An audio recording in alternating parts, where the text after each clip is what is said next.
नमस्कार दोस्तों, स्वागत है आपका हमारे YouTube चैनल एग्ज़ाम गुरु में। दोस्तों आज हम लेकर आए हैं आप लोग के लिए हिस्ट्री के 30 इम्पॉर्टेंट MCQs, 30 महत्वपूर्ण प्रश्न दोस्तों इतिहास के आज आप लोगों को इस वीडियो में देखने को मिलेंगे। दोस्तों आप चाहे किसी भी गवर्नमेंट एग्ज़ाम्स की तैयारी कर रहे हों, चाहे आप एसएससी की तैयारी कर रहे हों, आप आरआरबी की तैयारी कर रहे हों या आप किसी भी स्टेट गवर्नमेंट एग्ज़ाम्स की तैयारी कर रहे हों, ये वीडियो आप लोगों के लिए बहुत ही महत्वपूर्ण होने वाला है क्योंकि 30 क्वेश्चंस अगर आप ये देख लेते हैं तो आप लोगों के 1 से 2 नंबर दोस्तों पक्के हो जाते हैं। तो ध्यान से इस वीडियो को देखिएगा। चलिए शुरुआत करते हैं आज के इस वीडियो की, लेकिन उससे पहले अगर आपने चैनल को सब्सक्राइब नहीं किया है तो दोस्तों फटाफट से चैनल को सब्सक्राइब कर दीजिए। वीडियो को लाइक नहीं किया है तो फटाफट से एक लाइक, एक शेयर और एक कमेंट भी ठोक दें।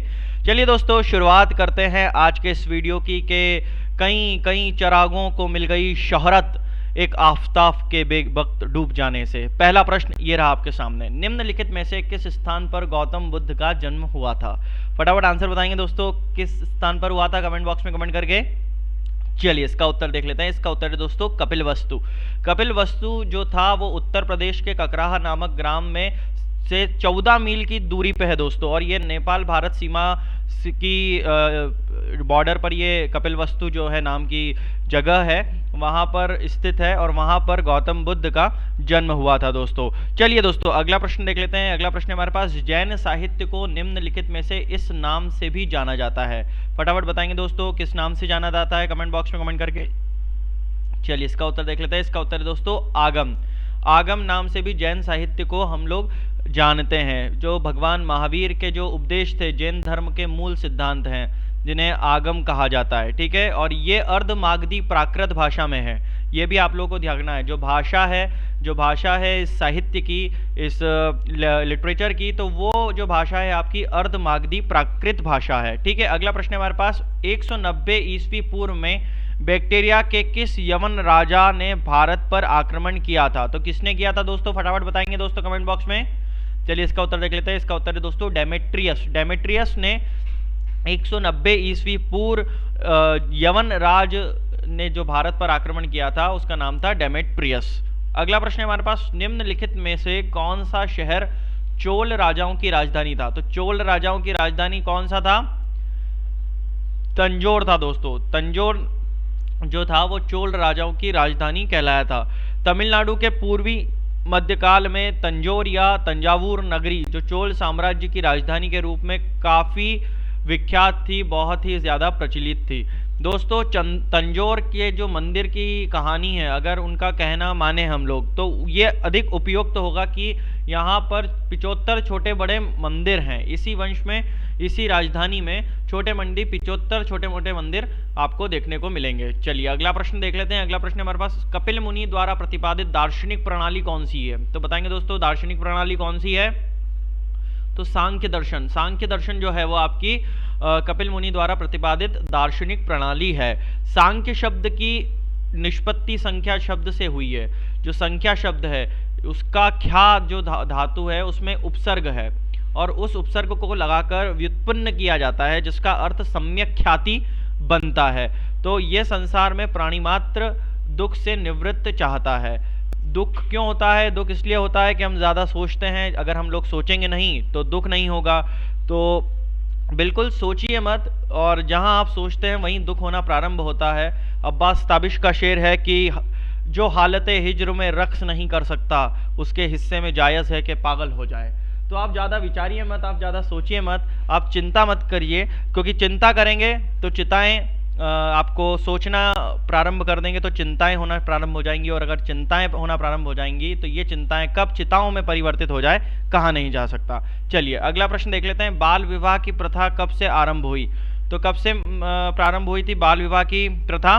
ध्यान रखिएगा, गुप्त काल से, गुप्त वंश से चलती हुई आ रही है ये बाल विवाह की प्रथा। अगला प्रश्न है हमारे पास, गुप्त काल का सर्व प्रमुख गणितज्ञ एवं खगोलविद निम्न में से कौन था? तो सब जानते हैं कौन था? आर्यभट्ट। आर्यभट्ट जो थे वो गणित के बहुत ही ज़्यादा और खगोल के बहुत ही ज़्यादा बड़े विद्वान थे। उन्होंने आर्यभट्टिया नाम से एक किताब भी, एक ग्रंथ भी लिखा था। अगला प्रश्न देख लेते हैं। ऋग्वेद का वह कौन सा प्रतापी देवता है जिसका 250 सूक्तों में वर्णन मिलता है? तो कौन है?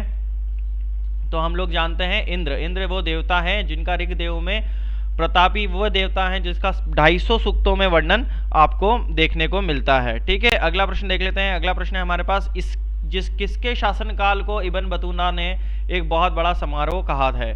तो फटाफट बताएंगे दोस्तों, किसके शासनकाल को कहा है?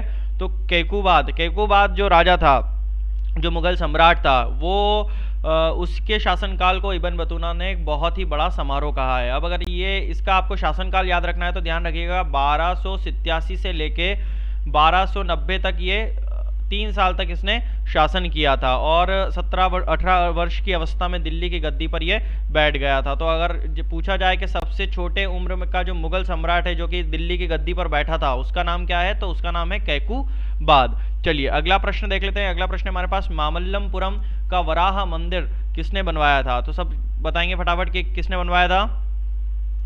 चलिए इसका उत्तर देख लेते हैं, सिंह विष्णु जी ने का मंदिर जो है वहां पर बनवाया था मल्लामपुरम में। ठीक है, अगला प्रश्न है हमारे पास, निम्नलिखित में से किस यात्री ने सती बालिका का मार्मिक विवरण प्रस्तुत किया है? तो किसने किया है?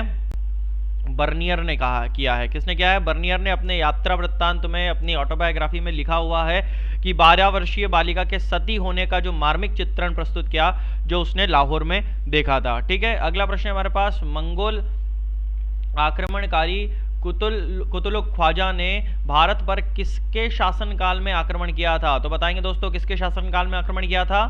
अलाउद्दीन खिलजी के समय में हुए जो मंगोल आक्रमण का उद्देश्य भारत की विजय और प्रतिशोध की भावना थी। ठीक है, अगला प्रश्न हमारे पास, सिंधु सभ्यता से संबंध किन स्थलों के चावल की खेती के प्रमाण मिलते हैं? तो किन स्थानों पे मिलते हैं? फटाफट बताएंगे दोस्तों।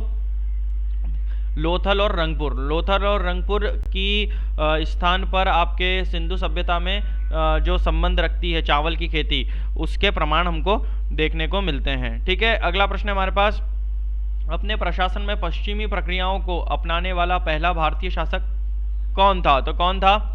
ध्यान रखिएगा, कौन था? टीपू सुल्तान था। अगला प्रश्न है हमारे पास, भारत में खोजा गया सबसे पुराना शहर कौन सा था? तो सब जानते हैं, फटाफट बताएंगे दोस्तों, हड़प्पा। भारत ने जो सबसे पुराना शहर खोजा था तो वो था आपका हड़प्पा जो था वो पाकिस्तान के पंजाब प्रांत में स्थित है। ठीक है, और कहाँ पर था? रवि नदी जो है, रवि नदी और जो सिंध नदी है, इन दोनों के किनारों पर बसा हुआ एक शहर था हड़प्पा। वहाँ की खुदाई से हम लोग को चीज़ें जो मिलती हैं उन्हें हम लोग हड़प्पा संस्कृति भी कहते हैं। अगला प्रश्न है हमारे पास, किस विदेशी यात्री ने भारत का दौरा सबसे पहले किया था? तो बताएंगे आपने, किसने किया था? मेगास्थनीज ने किया था। मेगास्थनीज जो था वो ऐसा विदेशी यात्रा था जो कि आपका भारत का दौरा जिसने किया था। और आप ये जो था सेल्यूक्यूस जो सेल्यूकस का राजदूत था आपका मेगास्थनीज, और इनने एक बुक लिखी है, उस बुक का नाम है इंडिका। ये फेमस क्वेश्चन है, पूछा जाता है कि मेगास्थनीज ने जो बुक लिखी है उसका नाम क्या है? इंडिका। और उसमें भारतीय जो संस्कृति है, भारतीय की जो संस्कृति की परंपरा है, उसके बारे में इंडिका किताब में आपको वर्णन देखने को मिलेगा। चलिए अगला प्रश्न देख लेते हैं, निम्नलिखित में से किस सुल्तान ने सैन्य सेवा को वंशानुगत कर दिया था? तो वंशानुगत किसने कर दिया था? फिरोज शाह तुगलक ने। जो सुल्तान ने सैन्य सेवा को वंशानुगत बनाया था वो सुल्तान था फिरोज शाह तुगलक। ठीक है, अगला प्रश्न देख लेते हैं, पौराणिक गाथाओं के अनुसार शकुंतला की माता कौन थी? तो सब जानते हैं कौन थी? मेनका जो थी वो एक अप्सरा थी, स्वर्ग की अप्सरा थी। और वो स्वर्ग की अप्सरा मेनका जो विश्वामित्र और मेनका की पुत्री थी शकुंतला। और जो शकुंतला का जो विवाह हुआ था बहुत प्रचलित कहानी है और कालिदास ने लिखा हुआ है अभिज्ञान शाकुंतलम। तो उसमें शकुंतला और राजा दुष्यंत की एक बहुत ही बढ़िया प्रेम विवाह की जो कहानी है कि वो आता है, गंधर्व विवाह करता है, एक रात रुकता है, गर्भवती कर वापस अपने महल को चला जाता है दुष्यंत। तो दुष्यंत जाकर अपने राजकाज में बिजी हो जाता है और शकुंतला को भूल जाता है। और फिर बहुत ही सुंदर वर्णन है, बहुत ही बढ़िया और बहुत ही विरह का जो प्रेम आपको देखने को मिलेगा, इस नाटक को देखने को मिलेगा। अगर आप लोग साहित्य में रुचि रखते हैं तो मेरा ये आप सलाह मानिए कि अभिज्ञान शाकुंतलम को आप जरूर पढ़ें। चलिए दोस्तों अगला प्रश्न देख लेते हैं। अगला प्रश्न है हमारे पास, इलाहाबाद की संधि हुई थी। इलाहाबाद की संधि कब हुई थी आप बताएंगे? 1765 में हुई थी। इलाहाबाद की जो संधि हुई थी वो आपकी 1765 में हुई थी। अगला प्रश्न है, किस गवर्नर जनरल ने अपने को बंगाल का शेर कहा था? किसने कहा था? चलिए इसका उत्तर देख लेते हैं। लॉर्ड वेलेस्ली ने। लॉर्ड वेलेस्ली जो था उसने वो ऐसा गवर्नर जनरल था जिसने अपने आप को बंगाल का शेर कहा था। लॉर्ड वेलेस्ली ने ईस्ट इंडिया कंपनी को व्यापारिक कंपनी के स्थान पर एक शक्तिशाली राजनीतिक शक्ति के रूप में स्थापित किया था। यही था जिसने व्यापार के नाम पे आपकी राजनीति खेली थी। अगला प्रश्न देख लेते हैं। सारे जहां से अच्छा हिंदुस्तान हमारा के रचनाकार कौन है? तो सब जानते हैं कौन है, इकबाल। इकबाल, मोहम्मद इकबाल जो है उन्होंने ये गाना लिखा है, सारे जहां से अच्छा हिंदुस्तान हमारा, हम बुलबुलें हैं इसकी ये गुलिस्तान हमारा। चलिए दोस्तों अगला प्रश्न देख लेते हैं। अगला प्रश्न हमारे पास, मौर्यकालीन भारत में एग्रोनोमिया किसे कहा जाता है? तो एग्रोनोमिया किसे कहा जाता है? सड़क निर्माण अधिकारी को जो है वो मौर्य काल में एग्रोमोई कहा जाता था। चलिए दोस्तों अगला प्रश्न देख लेते हैं। गीता महात्म्य ग्रंथ की रचना किसने की थी? तो किसने की थी? जसवंत सिंह ने की थी। किसने की थी? जसवंत सिंह महान विद्वान थे और वो विद्वानों को संरक्षण देते थे। उसने स्वयं ने गीता महात्म्य के अतिरिक्त आनंद विलास, प्रबोध चंद्रोदय या उपरोक्त सिद्धांत बोध या भाषा भूषण जैसे ग्रंथों की भी रचना की हुई है। ठीक है, अगला प्रश्न देख लेते हैं। अकबर द्वारा बनाई गई श्रेष्ठतम इमारतें कहाँ पाई जाती है? तो कहाँ पाई जाती है? ध्यान रखिएगा, फतेहपुर सीकरी में पाई जाती है। अगला प्रश्न देख लेते हैं। अगला प्रश्न हमारे पास, अटाला मस्जिद कहाँ स्थित है? तो अटाला मस्जिद जो है वो आपकी जौनपुर में स्थित है। कहाँ पर स्थित है? जौनपुर में स्थित है। जौनपुर शहर शर्की वंश जो कि कब रहे, कितने कब से कब तक रहे? 1394 से लेके 1479 तक रहे हैं। वो स्वतंत्र मुस्लिम राज्य की राजधानी था। ठीक है, और 1559 में अकबर ने इसे जीत लिया था और 1775 में ये ब्रिटिश शासन के अंतर्गत आ गया था। और जौनपुर में अटाला मस्जिद जो कि कब बनी थी? ध्यान रखिएगा 1408 में ये बनी थी। ठीक है, 1408 में शर्की वंश के अंतर्गत ये बनी थी। ठीक है, अगला प्रश्न देख लेते हैं। अगला प्रश्न है, सर्वप्रथम किस योजना में भारतीयों के लिए अपने संविधान की बात कही गई थी? तो कहाँ कही गई थी? ध्यान रखिएगा, अगस्त का जो प्रस्ताव है उसमें सर्वप्रथम जो अगस्त प्रस्ताव की योजना है उसमें भारतीय के लिए अपने संविधान की बात कही गई है। चलिए अगला प्रश्न देख लेते हैं। दिल्ली के तुगलक वंश का संस्थापक कौन था? तो फटाफट बताएंगे दोस्तों कौन था?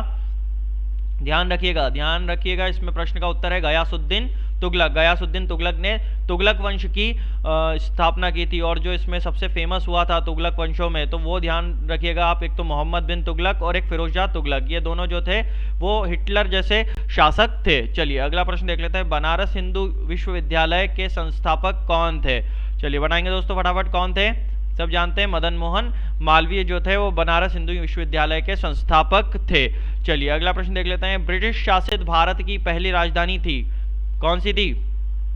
तो सब जानेंगे कोलकाता। कोलकाता में ही ये लोग घुसे थे और ईस्ट इंडिया कंपनी के नाम से व्यापार करने के पूरी षड्यंत्र लेकर ब्रिटिश शासन जो था वो आपका कोलकाता में घुसा था। चलिए दोस्तों, चलिए आज के वीडियो का आखिरी प्रश्न दोस्तों, महाराष्ट्र धर्म का प्रणेता किसे माना जाता है? अब आखिरी प्रश्न है, यानी कि आप लोगों का प्रश्न है, इसका जवाब मैं नहीं दूंगा, इसका जवाब आप लोगों को कमेंट बॉक्स में कमेंट करके हमें देना है। इससे पता लगेगा कि आप लोगों की तैयारी कितनी चल रही है, कहाँ तक आप लोग एग्जाम्स को लेकर सीरियस हैं। और ये इन अफवाहों पर ध्यान मत दीजिए दोस्तों कि लॉकडाउन हो गया था तो सरकारी एग्जाम्स नहीं आएंगी। आप लोग पूरा विश्वास रखिए, जो वैकेंसीज आने वाली है वो बम्पर वैकेंसीज आने वाली हैं दोस्तों। तो आज के इस वीडियो को हम यहीं समाप्त करते हैं। मैं आपसे विदा लेता हूं, लेकिन उससे पहले चैनल को अगर आपने सब्सक्राइब नहीं किया हो दोस्तों तो चैनल को सब्सक्राइब कर दें। वीडियो को लाइक नहीं किया हो तो एक लाइक, एक शेयर और एक कमेंट भी ठोक दें। चलिए दोस्तों, मैं विदा लेता हूं कि सितारों को आंखों पर महफूज रख लो, बहुत दूर तक रात ही रात होगी। मुसाफिर हूं मैं भी, मुसाफिर हो तुम भी। अगले वीडियो में फिर मुलाकात होगी, तब तक के लिए जय हिंद, जय भारत।